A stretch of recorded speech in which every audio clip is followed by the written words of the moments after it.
My name is Lisa Immordino Vreeland, and I'm the director of Peggy Guggenheim Art Addict. Now, I was always fascinated by Peggy Guggenheim. I was an art history major, and I grew up in Italy, and there was something just about her story. And I had read her autobiography at different moments in my life, and thinking of characters to make films. I had done Deanna Vreeland, The Eye Has to Travel, and here once again you have an example of a woman and this very iconic figure who lived the breadth of a century. And so it's not only the aspect of telling the story of her life, but it's also history that becomes a real pivotal role in the movie.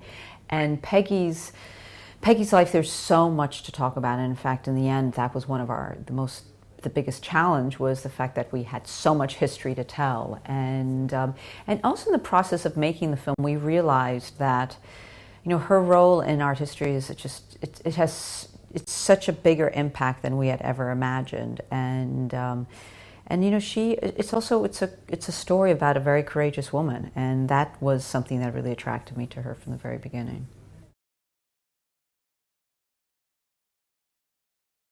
So one of the great joys of making this film was also the amount of material we had, because we not only had the paintings. So the paintings themselves that Peggy had collected became a character in the film and a storytelling character in the film.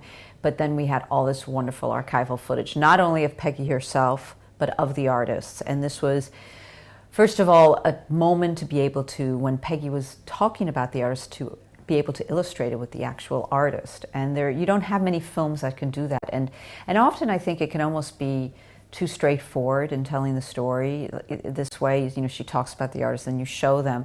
But it was just a natural in this case, because we really had found some very rare footage. And of course, the most rare footage that we have is these audio tapes. And Jackie Bogard-Well was considered the only authorized biographer for Peggy Guggenheim, because she actually sat with her and collaborated with her on the book. And Peggy at the time was opened up basically her home to Jackie and shared a lot of information with her, shared papers with her, and then they would have these conversations, and these conversations lasted over 2 summers. And you can see the difference between the tapes, because the conversation toward the end of her life was, she was kind of not as, she just was not as willing to share her story in a way. She was just, she literally died almost 6 months after this last interview. And the tapes, initially, we did not know that the tapes existed when we first started making the film. And in the process of it, we optioned the Wayward Guggenheim, and then we found out that the tapes were also part of, that they existed. And so we basically, once we started to use the tapes, we just stripped all the material out that we had and started to replace it. And it was a very slow process. But once we committed to them, that's what we used. And Jackie's question played a very pivotal role in helping us tell our story, because sometimes we just did not have sound bites unless we used a talking head to do that, if it was one of our interview subjects. But in the case with Jackie's questions, we really could use those. We could use those sound bites to be able to push the narrative along. No, we definitely, first we were going to have an actress do the narration of the film, and we played with that, and we were going to use parts of Jackie's book and from different interviews and different resources. And I think when we decided that we were going to start to use the tapes, we really, committed to it. But it was not an immediate thing, because the tapes themselves, Peggy does not give us that much on the tapes at times. And that was we were hoping to really come up with some really good things. But what was great about it is that she tends to say the same stories. And so what she had written very much in her own autobiography, she replicated in many of the tapes, in almost verbatim in her answers with Jackie. And so, it was not an immediate thing, because her answers were often also very short. And so we really had to work on it and develop it. And once we did, then, it was very much of a commitment. Going into the movie, I felt like I knew a lot about Peggy, but then I was pleasantly surprised and also disappointed, because there were times that I was not sure I really was in love with my character. And I think it's really important to really love the character. And you know, the overwhelming sense of sadness and tragedy that was in her life, it did not hit me as much until we were in the film, because I had based a lot of my research also on a lot of just her own writing and her autobiography. And she had a very nonchalant way of reporting incidents that happened in her life, from, you know, having sex with Samuel Beckett to, oh, I had 7 abortions. And, you know, there was this kind of very léger way of communicating things. And so it's, you know, it's clear that her personality has overshadowed what her accomplishments in the art world were. And, you know, once we started to see this footage of her, you know, you could see that there was a real sense of insecurity, of, you know, just not really being comfortable in her own skin. And that definitely, you know, made us think twice on how we wanted to tell the story. And it was really important to show this personal side of her, because, you know, historically, she has not been taken seriously, and it has a lot to do with her personality and the fact that, you know, half of her legacy lies in the amount of men she slept with, which frankly has nothing to do with her story. But it's exciting because they were great men she slept with, and people have chosen to talk about that because she chose to speak about it, and it really did underplay what her accomplishments were, and her accomplishments are huge and much more important than people realize, and that's what was really intrigued us, and that we hope we accomplished in communicating the film.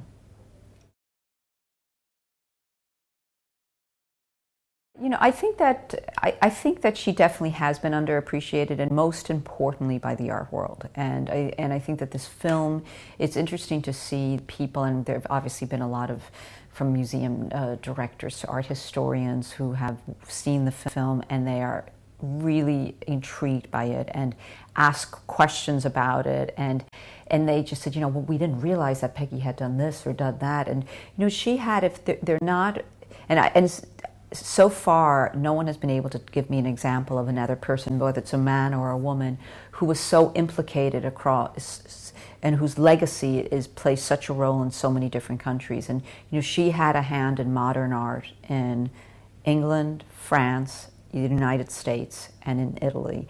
And there are not that many historical figures. And in fact, I can't think of any.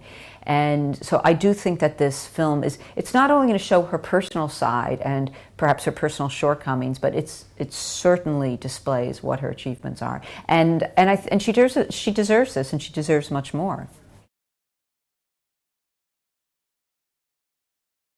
You know, it's interesting because I work with really strong teams and people who have been trained in filmmaking, and, you know, they have so much more knowledge than I do. And I started filmmaking very late in my life, and it was really out of a need to tell a story. And I think ultimately that's what it's about.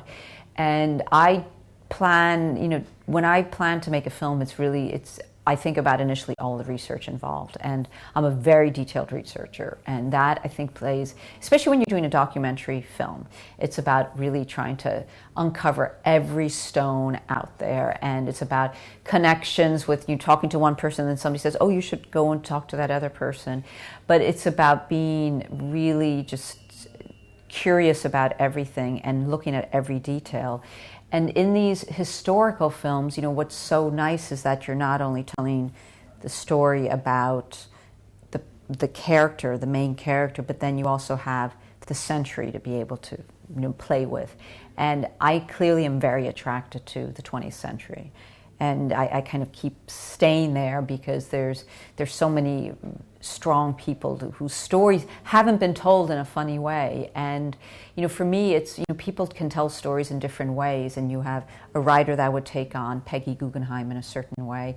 Visually, for us, in telling her story, we had so many elements, and this is what's was so wonderful about a film like this, because it was rich with imagery, and, you know, you often also have these elements, like a painting on a screen can be very boring. It's just a painting. And we really tried to make character in the film. And when we were talking about World War II, we all of a sudden had all of the paintings that she collected, and those were all accurate art historically in there. And that's part of a filmmaker's process of making sure that the research is correct, double checking. And you know, it's, I'm not young, but as a filmmaker, I'm young. And every time going through the process, I learned something new of, I could have done this, I could have done that. And I think that that's all part of it. But it's really about loving what you're doing. And I think it's about having this passion to want to tell the story, and also being curious, because, you know, there are not many opportunities in life that you can devote this amount of time and devote it exclusively to a métier and or to a person or to a moment in history, and learn as much as you can about it. So I feel very fortunate. I feel that this is the best kind of job for me, because I'm put in a position that I'm learning something, but then hopefully you are all learning something. And it's interesting because in the Peggy Guggenheim film right now, I've been getting lots of, you know, messages from people saying, we couldn't stop talking about the film. But it's not because the film was done in a certain way, but it incites a conversation. And that's ultimately what a film should do, is that you don't just walk out of it and say, oh, you know, that was great. But it's, you know, made people more curious and made people think in a different way. And that's what I hope we can all achieve in making movies.